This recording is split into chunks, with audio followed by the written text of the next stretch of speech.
Imagine opening Instagram and knowing exactly what to post, who it's for, and how it will bring you a new client this month.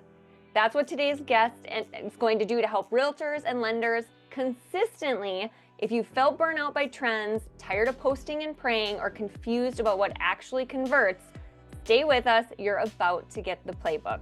Welcome back to She Talks Money, the show where we turn strategies into income and help you build real wealth and confidence. Today, I am thrilled to welcome Michelle Berman, a powerhouse social media strategist, creator, educator, author, and the brain behind proven frameworks that help realtors and lenders turn Instagram into real relationships and real revenue. I've personally taken her course, Beyond the Method, and I can tell you it's tactical, it works, and it eliminates the guesswork.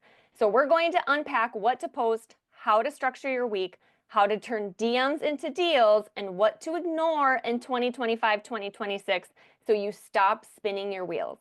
Michelle, welcome to She Talks Money.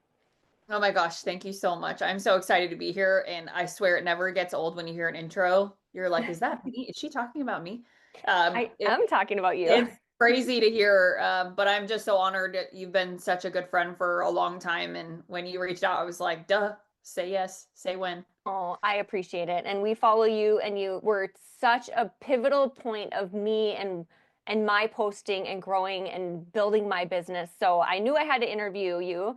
So let's jump into setting the stage and why Instagram still works. So for realtors and lenders who feel like, and I've been there, like, oh, IG is saturated, what are they getting wrong about the platform right now? Well, I think first and foremost, I want to say it's Instagram and LinkedIn, I think would be the two that we need to talk the most about. I think they're hand in Perfect. hand for the mortgage and real estate space for lots of reasons, and we can spend time talking about that. But what are they doing wrong? Quite simply, they're focused on virality, not utility. That's the simplest Mhm. answer. Virality is we're chasing trends, we're focused on the algorithm, we care too much about what other people are posting and doing. And if you've ever asked yourself or done what a lot of us do, right, where you look at someone else and let's say, oh, Jen just posted this, so that means I should too. Right Mhm. when the 50-year mortgage crap came out all over social, what did everybody do? Everybody recorded the exact same video talking about the exact same thing. So Mhm. that is an example of we're chasing a virality metric that makes us feel like we're doing the right thing. Whereas utility, and really my superpower and my bread and butter truly of how I built my entire career, is understanding how to utilize the platform to actually make money. And that comes down to something very, very simple. And I will definitely dig into that, I'm sure. But really, Mhm. the answer is you need to be sending one message every day to somebody that you don't know, understanding how to use leverage properly. And the four-part framework of an outbound prospecting message is something that over the last year for me, I've really finessed, not just for me Mhm. personally, but for my clients. And it's in the book too. Awesome. And yes, we are going to get to that. So you teach relationship marketing, right? What does that actually look like on Instagram or LinkedIn versus just posting more often? Relationship marketing, I love how you phrase that. So it is understanding three components. First is what are the drivers that actually you need to be doing on a monthly basis that drive inbound opportunity. Mhm. So I teach this, and Jen, since you're in the course, you're going to get Mhm. all of this because this is about to come out. I've taught it and spoken about it on stages, but it has not actually been part of the curriculum until now, which is really cool. But what are the drivers in your business, meaning the things that you must do on a monthly basis that drive inbound opportunity? So Mhm. that's first. Second is levers. Who are the levers in your life? The people that you could name drop that would confidently build a bridge from one person to get to the next. Now, we Mhm. all have them. We have personal levers, we have professional levers. One of my absolute favorite women on this planet is Cindy Ertman, and she's probably the single most used lever in my career. We were talking about Renee offline, and Renee's Mhm. certainly a lever for me. He wrote the forward to the book.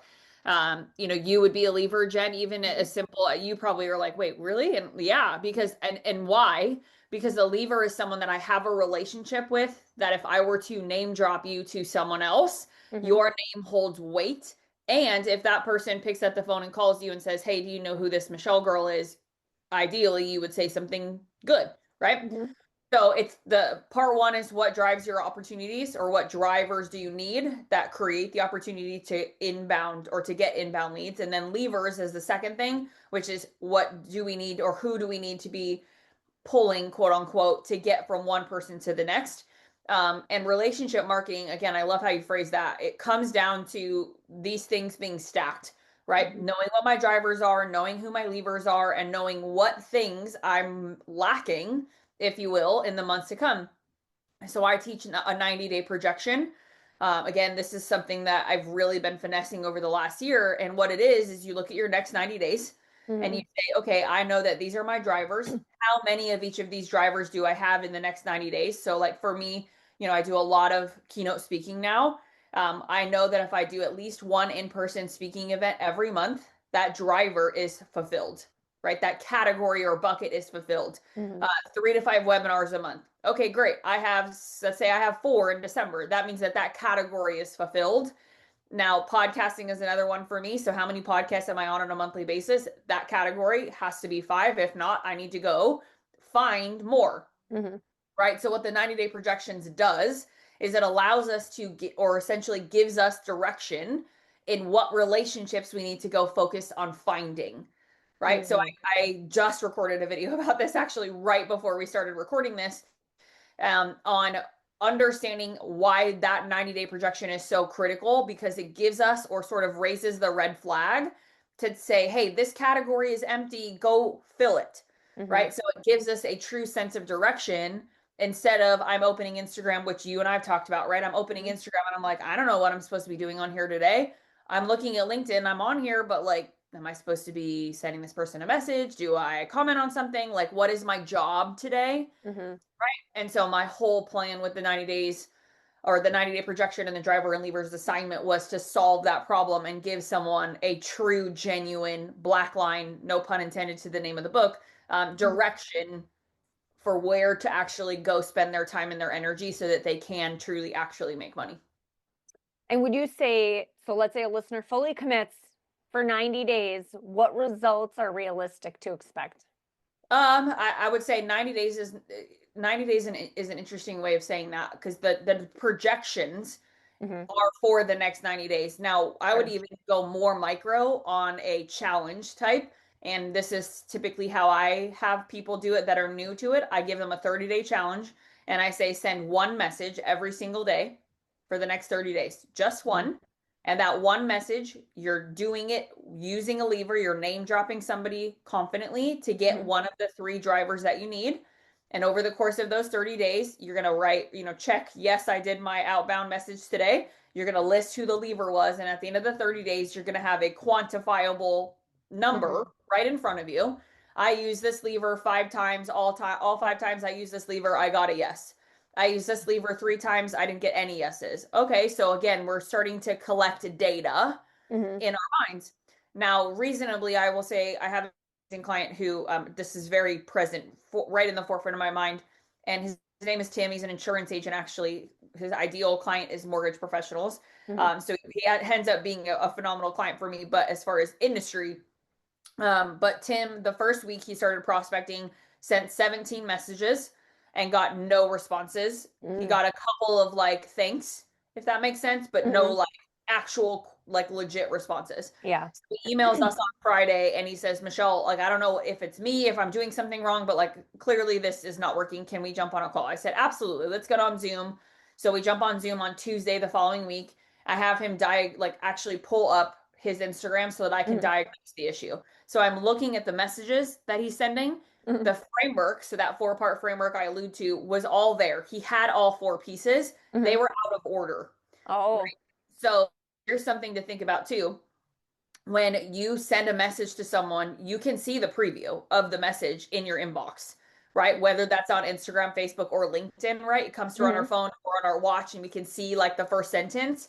So that first sentence is so critical for actually not even just getting the message read, but opened for that Mm-hmm. matter, right? So his opening sentence was very, very wrong.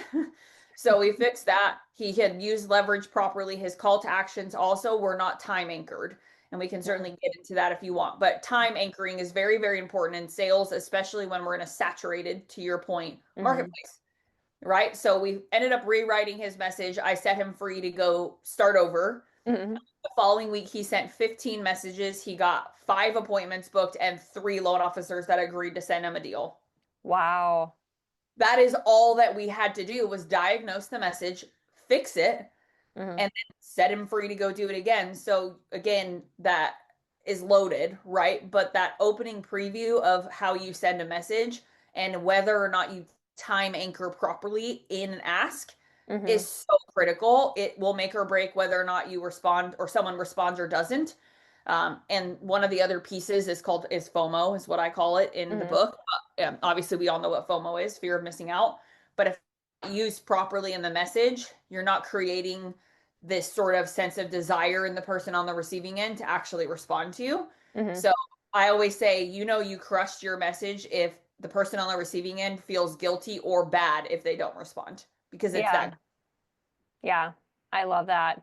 And I'm really glad. I mean, when we're talking about relationship and you're talking about measuring things too, I just like to point out because I get asked all the time, like, okay, I'm consistently posting, like, what do I get out of it? Or how many deals do I get out of it? And I'm like, that's really can be difficult to measure because it's more relationship based for me, where I have more referral partners now than I ever have. And 98% of them I would not have if it wasn't for social because I got them through, to your point, DMing them on social media and being present there so they know my name, they know who I am. So I think that's important to point out too, that this is really relationship based too, not just I'm going to post a video and I'm going to get a loan or a And can we house also to talk sell. about AI, right? Like AI Yeah. does not serve a place or require a place or have a place, however Hmm. you want to say that, right? Yeah. It does not belong in our relationship marketing. I'm Hmm. sorry, it does not, I right? I agree. use ChatGPT every day. I'm on AI constantly. I think of it as like an extension of my executive assistant Hmm. because I'm significantly more efficient with a lot of things, Hmm. right? I just submitted 2 proposals to speak at 2 big events. Last year, the same event admission submission took me probably 2 hours. This Hmm. year, I did it in 30 minutes. Wow. Right? Why is that the case? Because I've trained the SHIT out of my chat GPT to sound like me, operate like me. And Hmm. if there's anything to change, it's so minor at this point because I've done the work, right? Yeah. Stamp, I have done the work. I've actually done it. I've had the discipline to take the time. Hmm. So I think we need to highlight the fact that relationship marketing is not fast. It's not easy. It's not something that you can delegate. It's Hmm. not something that AI serves a place in.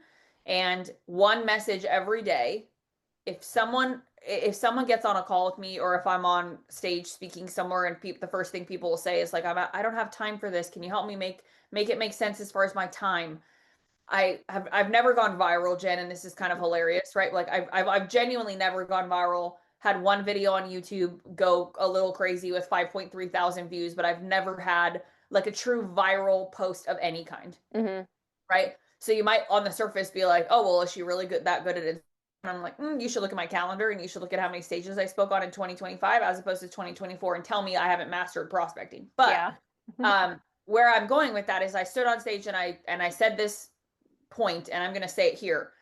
If you say you don't have time, I have 3 things that I need to ask you. Number one, how many of us go get coffee in the morning or on the way home or on the way to a meeting, right? How Hmm. many stop in any kind of coffee line? Hmm. That's number one. Number two, how many of us have kids that we go to school pickup or school drop off and we Hmm. sit in those preposterous lines and we're like, why did I just spend an hour and a half doing nothing? Right? Hmm. Imagine that. Hmm. And then the third and final thing I need to ask is how many of us go to the bathroom in the morning? Every single person. Okay. Yes. Every single person. So if you are telling me that you do not have time for relationship marketing in the form of one message Hmm. every day on social, you are lying. Hmm. And I do not tolerate that rebuttal because if you want to change your business and you want to change the outcome of your effort on social and you're tired of spending time and energy and money without Hmm. getting any form of ROI, then stop doing what you've been doing, right? Because burnout isn't doing too much, it's doing too much of the wrong thing. Hmm. that's another point, right? Yeah. Burnout is not doing too much. It's actually doing too much of the wrong thing. So if Mm-hmm. you're say you're tired of social, it's because you spent too much time and energy doing the wrong thing. Mm-hmm. So it's time for a redirect. So if you do one message every day, very strategically, you use the 4-part framework of an outbound prospecting message that I teach. You actually take the time to send that one message, which is all of 5 minutes. I Mm-hmm. mean, Jen, how long would it take you to send one message every day? Like reasonably, Less than 5 minutes, like 1 minute. I legit. have my list, but yeah, 1 minute. Absolutely. And if you and I are going to get to do this assignment, I'm sure, which I'm very excited about for you, especially with where your career is going. But when you actually identify who those levers are, Mm-hmm. the ability to get that one message done in 2 minutes or less is staggering. Like, I honestly, I could send 5 a day, but the truth of the Yeah. matter is the bandwidth I have at the point that I'm currently at. If I were to send 5 a day for 5 days this week Mhm. or coming up next week, I'd be screwed for my calendar. Like I just Yeah. wouldn't be able to put it all in there. Right. So I hope that Well, answers. I'm glad that you brought that up because that's really my next question is kind of walk us through the process of defining that, like that persona, and maybe that's twofold because it's the levers that you're talking about, but also the ideal client persona that really shapes our content. How should someone, because you have to know who you're talking to, right? You shouldn't just blindly be creating content. You have to focus. And so how do you suggest people do that? Well, you know what my answer is going to be. The answer is value series. It's my favorite form of content that I have ever created and will forever teach. Yes. And what I've seen from value series for my clients over the last several years is they are significantly more excited to do video content. They actually look forward to doing it. Mm-hmm. And which, I mean, how many of us have ever said, wow, I really can't wait to do video? Like, not a lot of us because we're Mm-hmm. all in that same, oh, everyone says I need to, but like I don't like the sound of my voice. I don't like what my hair looks like today. I don't have a ring light, blah, blah, blah, all the excuses. Right. So how do we solve that problem? We put somebody in a position to actually feel confident and feel the most like themselves. Mm-hmm. This is where the psychology in me and the nerd in me comes out because it's truly, if you understand the human psyche, you understand, the way a brain works Mm-hmm. and body language works. I Mm-hmm. can feel your body language when Mm-hmm. I see you on stage or when I see you on video or when I see you in person. It is literally a social cue that we pick up, Yes. right? So when you put, and for definition, what value series is a 5-part series where you combine a passion and a pain point into this series. So you're Mm-hmm. essentially building an analogy between your love of cooking Mm-hmm. and what one of the main pain points might be for your client. So great example. We just heard this one yesterday, which is a pretty common one. You'll appreciate this as a lender. When someone can afford the monthly payment, but they can't come up with the down payment, right? Mm. How common is that? Big Yeah. pain point. I can afford the monthly payment, but how the hell do I come up with 80 grand for the down payment, right? Or Mm-hmm. whatever it is. So if the pain point is that, the passion is cooking, we use ChatGPT. I've built all the prompts within the platform. Everybody gets to dial into. It's super fast and it's amazing what comes Mm-hmm. out. But you build an analogy between your love of cooking and this pain point and ask it to build a 5-part series for you. And then there's video scripting formula that needs to get taught. Mm-hmm. Again, super fast. But then you go record the videos in the element of the passion. Mm. So if we're talking about cooking, you're recording all 5 videos in your kitchen cooking. While cooking. Love it. I have a client who just submitted his series to me yesterday. He was fly fishing in Colorado and he had recorded all 5 videos in a river Mm-hmm. and he emailed us when he sent us the videos. He's like, I have never had more fun recording videos because on top of it, I also caught a shit ton of fish. Right. Awesome. And like, I love that. Right. So Mm-hmm. this is a guy who's never done video content of any kind and has gone from 0 to 100 real quick, happily and confidently Mm-hmm. because it had framework and it had structure. Now, why is all of this so important? And why am I saying this? Why is Value Series my favorite? Because at the end of the day, what does it do? It serves and feeds the relationship marketing funnel. Mm-hmm. So when you think about content, you actually need to think about content second. You think about your relationships first. What are the conversations you've had? Who have you been talking to this week? What are your clients saying? What experience have you had? Mm-hmm. And then you create content around that. Yeah. Most people do it the other way. They try to Hmm. plan out. This is another one of the things I hate. I'm sorry to say this out loud, but like, do not batch 2 months of video content in advance. No, Do not do that. no. Okay. Why? Because you know how much can change in 2 months? Hmm. You know how many conversations you're having in 2 months? Like, do you know how many different things you could easily talk about when you have that spur of the moment? Oh, that's an amazing idea. Hmm. So this is why God moments is one of my pillars, as you know. Like Hmm. when you think about why these pillars are in its place or they serve a purpose Hmm. to fill that. My content is designed to feed my prospecting effort. It is the foundation of how I prospect. It is not first and then prospect second. Hmm. Love that. That's why I filmed 3 videos yesterday in the carpool line, mind you, while I was waiting for my son, and they were all kid related. It was story, like more like story time, but using an analogy of being a mom and lessons I've taught my kid about confidence and that type of thing, but while in the pickup line because that's what moms Amen. do, right? All right. So you talk about, we did touched a little bit on content pillars. What do you think lenders and agents should pick, or how niche or is too niche? And I'm excited because I think I know your answer on this. The answer is that that's not a thing, right? Yeah. Because we're not in this to be for everyone. Right. And one of the my favorite things to say is not common, or it's not a new sentiment. It's a very Mm-hmm. shared sentiment that I'm not for everyone and I'm okay with that. Mm-hmm. And my people are my people and I have a different personality. I'm very high D. Mm-hmm. Cindy, one of you know who Cindy Erman is, but Mm-hmm. she calls me her bulldog. She's Yeah. like, you're just the bulldog. Like you're gonna, you know how good you are, you know what you want to do, and you know what your outcome is that you want to Mm-hmm. get, and you just do whatever needs Do to it. get done to do it. Yeah. Claire Barber and I just posted this on LinkedIn this morning. We had dinner a couple weeks ago, and when I was in Houston, and we had this amazing conversation about this because no one's going to build our business for us, Mm-hmm. right? So you say you want more leads. Well, what are you doing about it? Yeah. Are you doing more of the same that hasn't worked, or are you using the failure of quote unquote, like my effort hasn't paid off, and are you using that as feedback Mm-hmm. to redirect, right? So I think that's part of it, but lenders and realtors both specifically their frameworks are a little bit different. For Mm-hmm. mortgage professionals, it's going to be value series is it is the most important of all of the 4 pillars without a doubt. Mm-hmm. You have so much time, or I guess I shouldn't, it saves you so much time, right? Because if you're Yeah. thinking, oh, I have ideas for posting, well, no, you're not. You're just not looking at it properly. And you're probably using one idea for one video instead of one idea for 5. Mm-hmm. Right? So, and knowing how to leverage ChatGPT to help with that, how to Mm-hmm. leverage an analogy, right? When I wrote my book, The Black Line, the concept is an analogy. That's literally where the idea came from, was because Mm-hmm. that's how I teach you guys how to build value series anyway. Mm-hmm. So I can't teach you guys how to do something that I'm not doing, Right.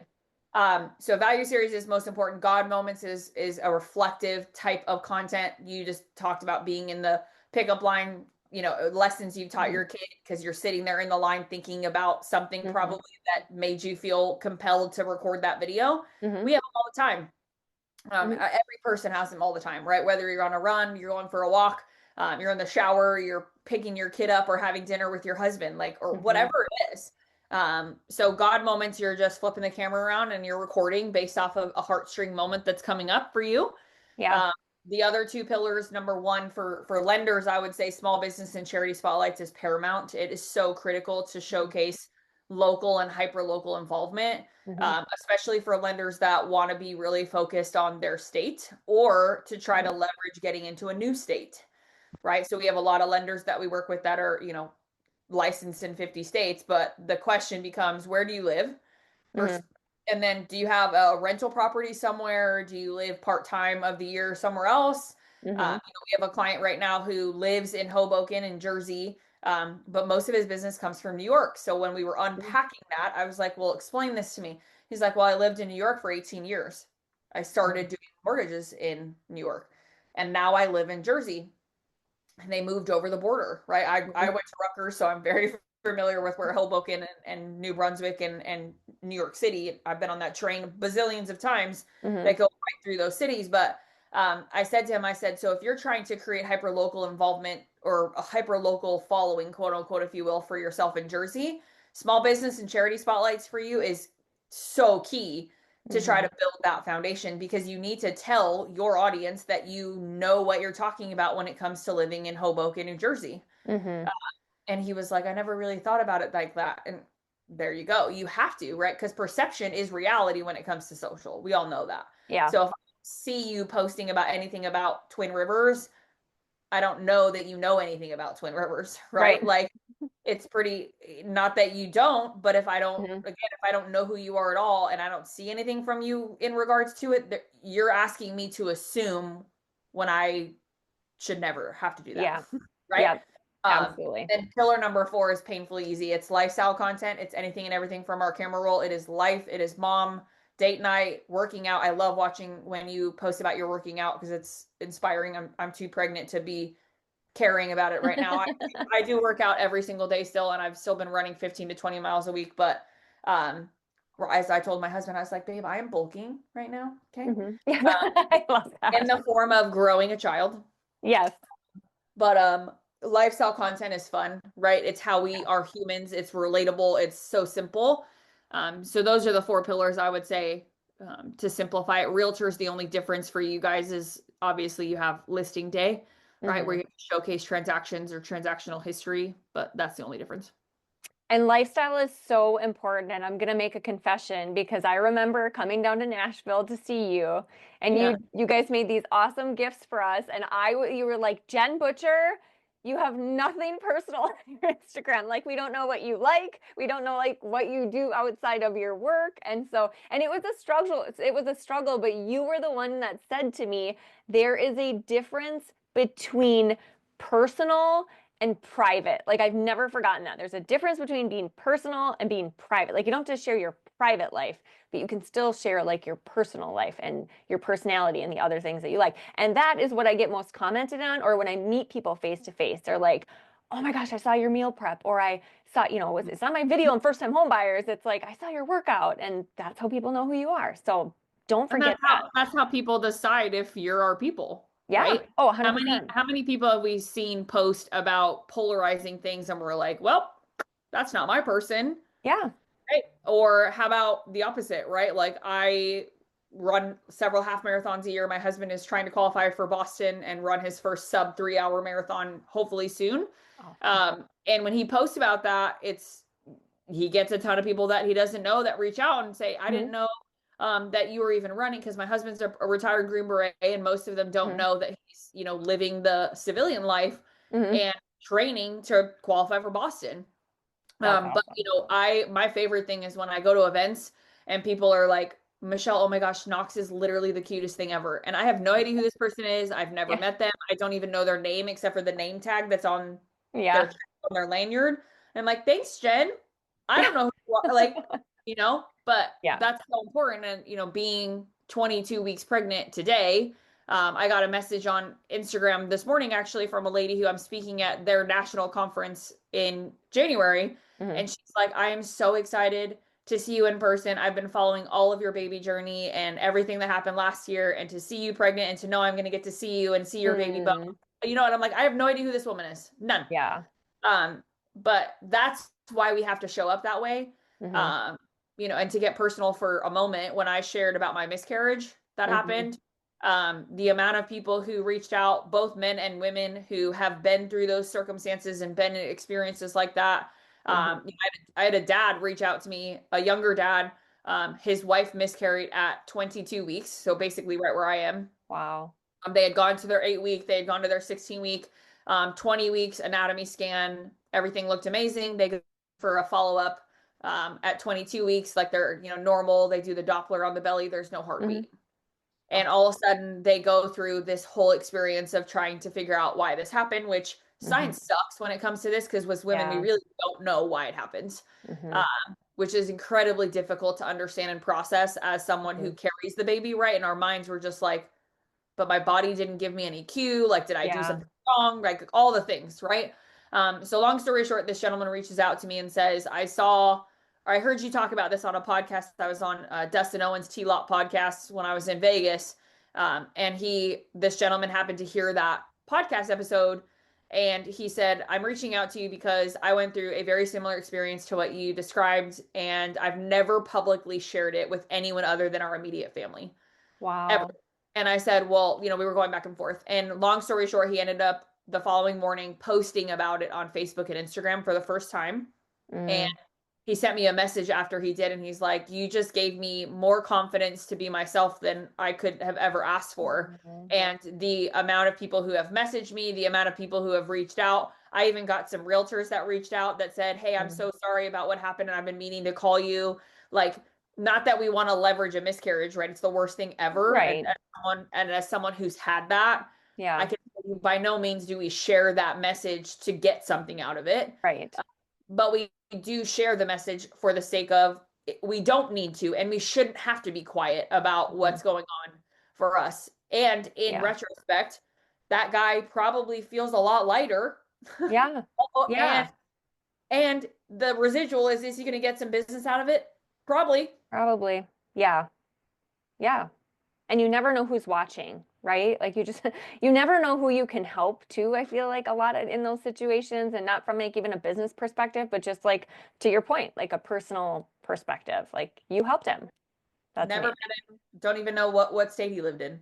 Yeah. Right? It's just a gentleman that reached out, fully genuine, 100%. Like, Yeah. you the confidence to do this. And to be honest with you, am I on this planet to make money? Of course, I got to pay my bills, but Mhm. I'm on this planet to leave a legacy Yeah. behind.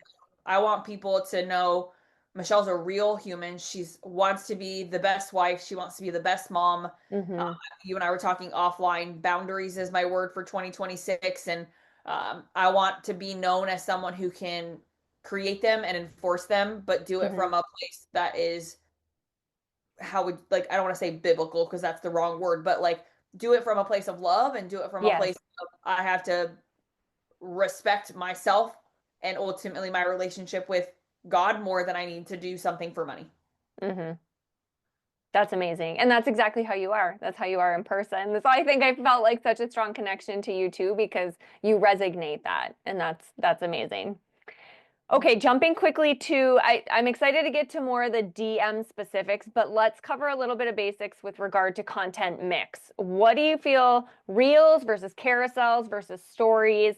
Can you just give us a little glimpse of what's the job of each, and then specifically for lead generation? So again, lead generation has nothing to do with our content, right? I Mm-hmm. want to be clear about that. Our content feeds our effort.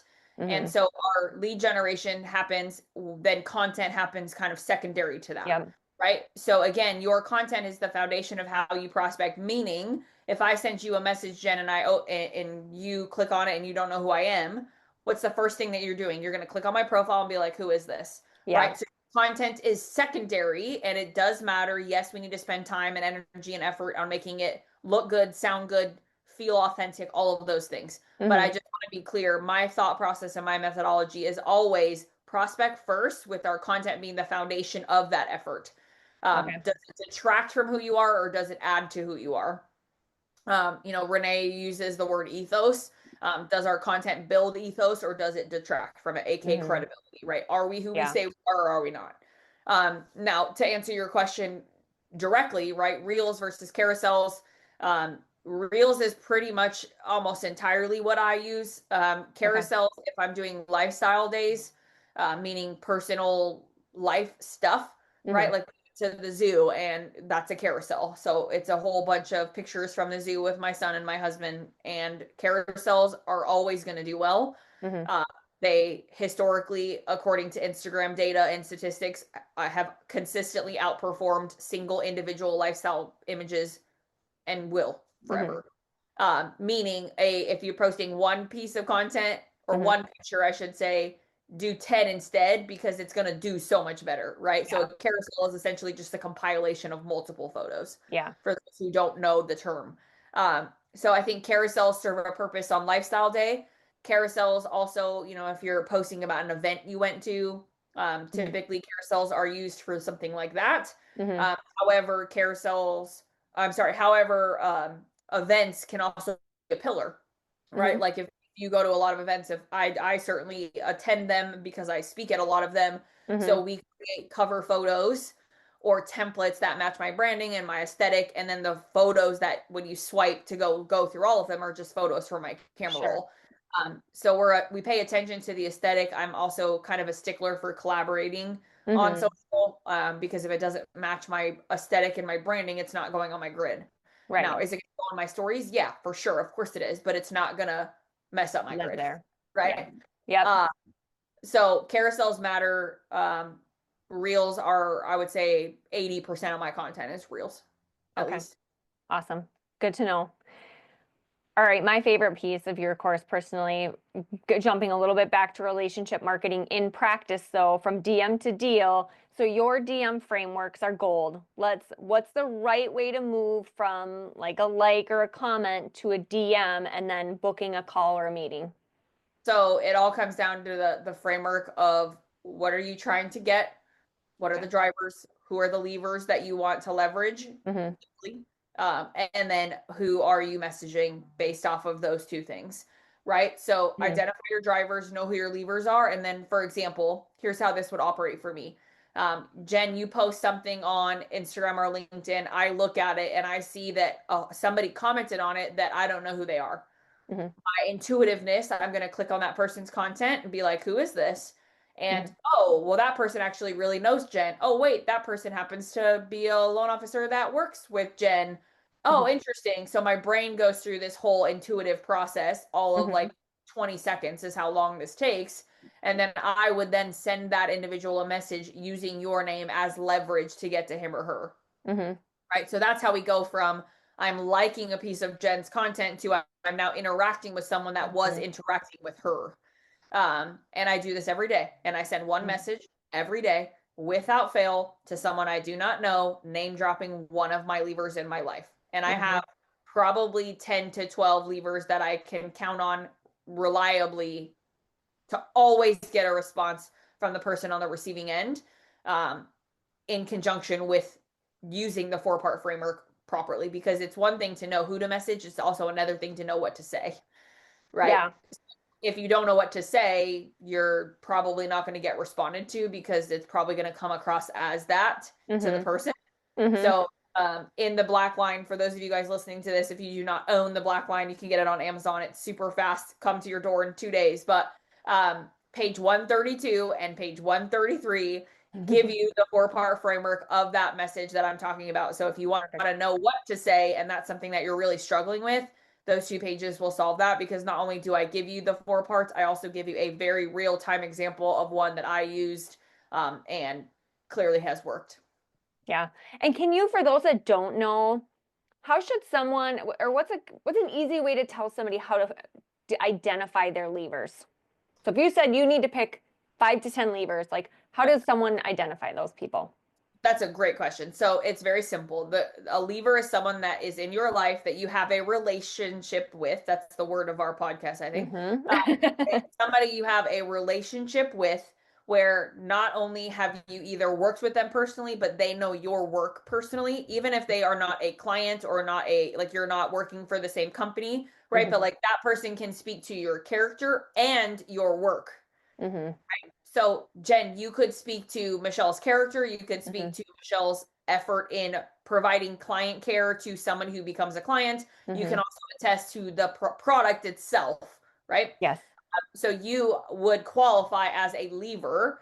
Mm-hmm. Now, the second thing I would say is when you know that you have a person like that in your life, Mm-hmm. the key is if you send a message to someone, this is super important. When you send a message to someone, that new person you're messaging, if they don't know the lever, it's going to be really, really weird for you, Awkward. right? Like, because I've done it on accident many Mm-hmm. times, actually, especially in the early years of figuring all this all out, right? Failure is feedback. So we learn and we're like, oh shit, I messed that one up, right? Because I remember sending a message to somebody on LinkedIn several years ago, and it was a big C-suite gentleman at a big mortgage company.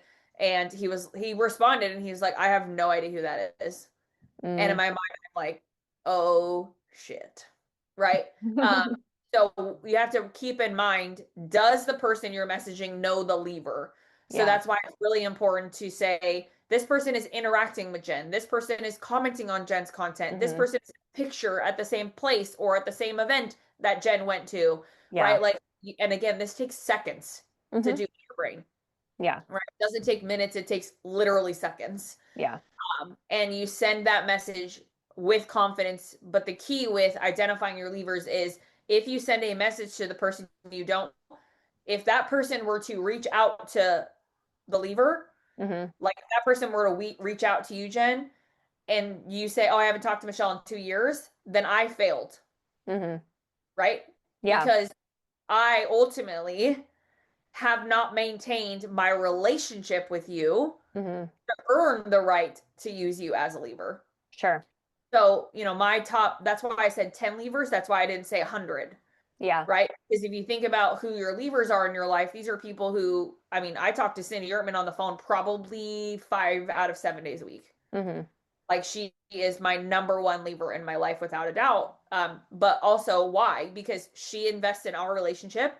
I invest in her relationship. We have maintained our relationship over the years. Yeah. Right. Claire Barber, another really, really good lever for me. I have maintained my relationship with her over the years because that is a choice, because I know the power of her as a lever for me in my life. So I think people like to say I have levers, but they don't like to build the relationships or maintain the relationships with the levers to earn the right to use them. Love it. Let's talk about organization for a little bit. And this was one of my favorite parts of the course. And I clearly have to go back and do it again because it sounds like some things have been updated. So that's like top of my list. We're about to do a whole nother round, girl. Come to our webinar. We do have our end of year webinar on December 9th. So okay. We'll be revealing all of the new course updates. We also have a really, I've never done partnerships ever in my career. And I officially am announcing our first partnership. And you probably know them is all. Awesome. Oh, I can't wait now. Teaser. Okay, so organization, when we think like saved replies, labels, tracking, how do we keep it organized so nothing falls through the cracks? Okay, so 2 things. I don't keep track of, did I save this reply? Did I remember the conversation? Like I don't have we don't use the save function in Instagram really anymore because honestly the function is kind of clunky. Meaning like you can label things in your DMs with certain labels, right? We've kind of gotten away from that. So my true organization is incredibly simple. Really, it's 2 things. Number 1, the 30-day challenge. This is what I would challenge you with tomorrow, Jen, is sending one message every day for 30 days. Now, what you do is on the line, right? It's 30 lines with a box next to each line. I'm sorry, other way around, 30 boxes with a line next to the box. You check the box, I did it, and then you put the lever that you used in the line next to the box. Okay. Right? So you know what lever you used, who you messaged, and did you do it, right? Those are the 3 things that you do that for 30 days. At the end of the 30 days, we diagnose which levers we want to use, which we need to reevaluate. How are we doing? The other way we track is the 90-day projection. So the 90-day projection, I'll tell you, I have my executive assistant emails it to me on the 1st of every month. We talk about it a lot throughout the month. Don't get me wrong, because we talk nonstop every day. But on the 1st of every month, I get the email with the Google Doc. Here is what the next 90 days look like for November, December, January. Your 3 categories: webinars, podcast, in-person speaking. Those are mine. Yours would probably be relatively similar. Classes, same, right? So you look at your 3 things. You know how many you need in each of those 3 categories for each of those 3 months, right? So if you know your target goal is, 10 realtor meetings. I'm making this up, right? 10 realtor meetings, because if you do 10 realtor meetings with new agents on a monthly basis, you're getting at least 1 loan from one of those that is not a current realtor sending you business. Yeah. Right. Again, this is just me making these numbers up for context. But if you look at your 90-day projections, and let's say in November, you've only had 7, or you only have 7 on the calendar, that's the red flag that your executive assistant, or you, if you don't have that person in play, need to look at and say, hey, I only have 7. My goal was 10 because I know if I hit 10, I'm getting a loan, at least 1 from a new agent. then you, as the person doing the prospecting, need to go spend your time for the next 3 days or 2 days, if you want to send multiple messages a day, on getting just that one thing. Okay, great. Bucket full. Now I'm going into the next one, right? And I'll say it this way. Tracking is critical. I mean, I think that's one of the biggest things I've implemented in my own career over the last few years, because I'm so good at just doing that I often don't write it down. Yeah, that's me. And so I think that's because we're high performing individuals, right? Yeah. I have one book I can tell you in specific that is, if you haven't read, you need to read, but it's called Good to Great by Jim Collins. It is single-handedly the most influential book of my career, second to only High Performance Habits with Brendon Burchard. I would say those two have changed my life. The one I've read the most recently, which we've implemented a lot of it in my team structure, actually, is Dave Ramsey's book, How to Build a Business You Love. I listen to it on Audible when I walk on Sundays, because I do really long walks, usually 5 miles every Sunday. And so I got through the first almost half of the book legit on Audible in one Sunday. And my team always knows when I'm listening to it, because they'll get messages in Slack of like, hey, we need to talk about this. We need to talk about this. We need to talk about this. Right. Love it. So those three books have been wildly influential for me. But one of the things I have learned in, honestly, the last probably 12 to 18 months is, as far as sharing this with my audience, is that discipline is not a noun.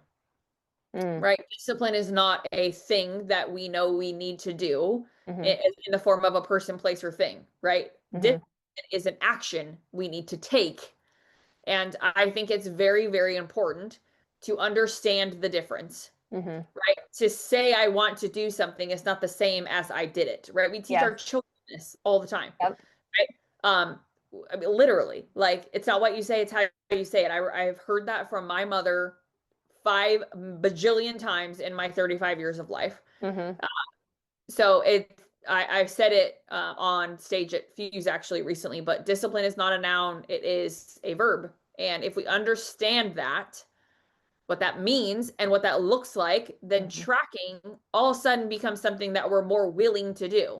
Yeah. Right. So if we know we need to do something, it's one thing to have an accountability team, or it's one thing to have like a mastermind that you're in on a monthly basis. But if you don't have a piece of paper in front of you with a check mark next to it for 30 days in a row, I don't know that you actually did it. Yeah. You said you wanted to, but did you actually do it? Yeah. So that's the biggest thing for me with tracking and accountability. Is it's one thing to have a coach. It's another thing to have a coach that holds you accountable to, did you do this, and this was due on this day and I haven't gotten it yet. Right. Yeah. So I think I mean, I could unpack that forever. I'm very passionate about this particular thing, only because I can tell you, we can talk, your podcast is about talking about money, like in theory, right? So let's talk about it for a second, because last year, in 2024, honestly, go from 2021 through 2024, being transparent, I got to a point where I could pretty much take my foot off the gas. As far as prospecting and inbound opportunity, like, I had done such a good job for several years that I was riding the coattails of that effort. And then in November, or really October of 2024, I find out that the baby in my belly was not going to survive. And what that meant for me was a very, very severe depression, as many women have experienced. What that also meant for me was that I did not have the energy to prospect. I didn't have the energy to really work at all. I did the bare bones and the minimum. I struggled to even do the dishes, frankly.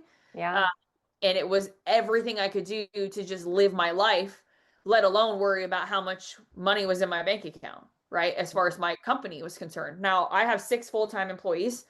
That's a overhead on a monthly basis. And when you're an entrepreneur, you start typically every month in the red, right? In theory, you start, I mean, as a loan officer, like, if I don't go find more money, then the money in the bank account goes down.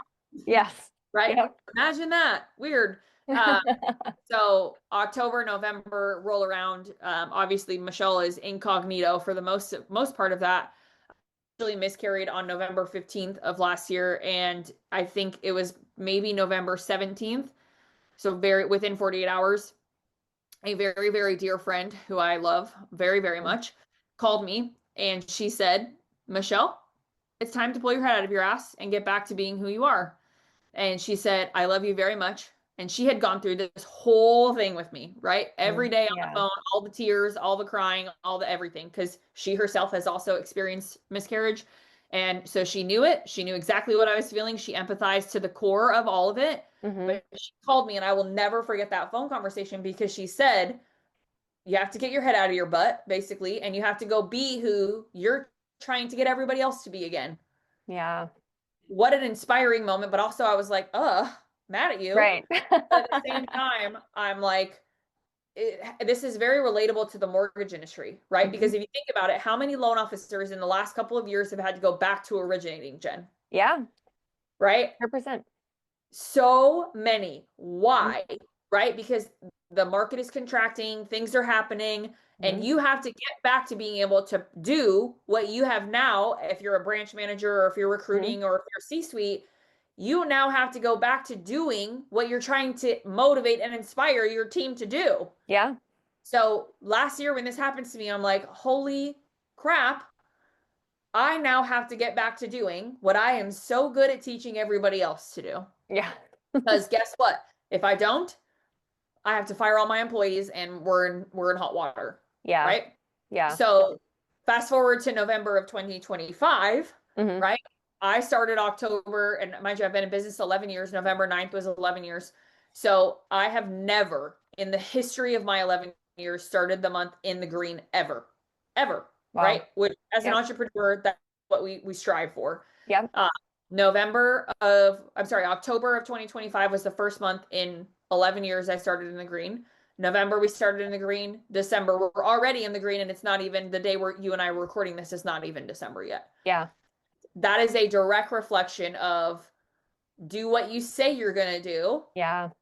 and track it. Yeah. Have someone to keep you accountable, right? My executive assistant, she looks at the calendar on the first of every month. What does the next 90 days look like? Hey, Michelle, we need to go spend some time on this. Mm-hmm. Best thing about having an executive assistant, I'll tell you, is this was something that was taught to me by my coach. When you hire an executive assistant, you need them to have like first of all, they need to do a disc profile. Never Yes. done up until 100%. last year. Um, but why? Because you don't need a reactive executive assistant, you need a proactive Proactive. executive assistant, right? 100%. So when I have a month where podcasting is a little low, Mm-hmm. which was 2 months ago, Mm-hmm. she just went and sourced a whole bunch of them on her own for me. Amazing. So I get an email with 6 links to 6 different podcasts, and she's like, here's all the forms. I've already talked to them. They're ready for you to submit the form. You're like, oh my gosh, where have you been my whole life? Right? Mm-hmm. But that's a proactive executive assistant that is looking at a 90-day projection document and saying, Michelle, this is what you need. Mm-hmm. This is what we have. Now go do what you do and go prospect and get them. Yeah. Or how about one better? I'll go do it for you. Yes. Yeah. Um, so I think the personal side of it and the money side of it, I'll tell you, like, discipline being a noun is only going to get you so far in your life because you're Mm-hmm. going to say a lot of really good things, but discipline being a verb is going to show up in the money in your bank account. Yep. Absolutely. So let's talk about your course for a second again. I loved it, and now I can't wait to see the reboot. Who is it built for, and what transformations have you seen from like step one after enrolling to finishing it with people? Beyond the Method is the name of the course. It's about 100 videos, 27 plus homework assignments. We offer only executive private coaching. We do not do any group coaching of any kind.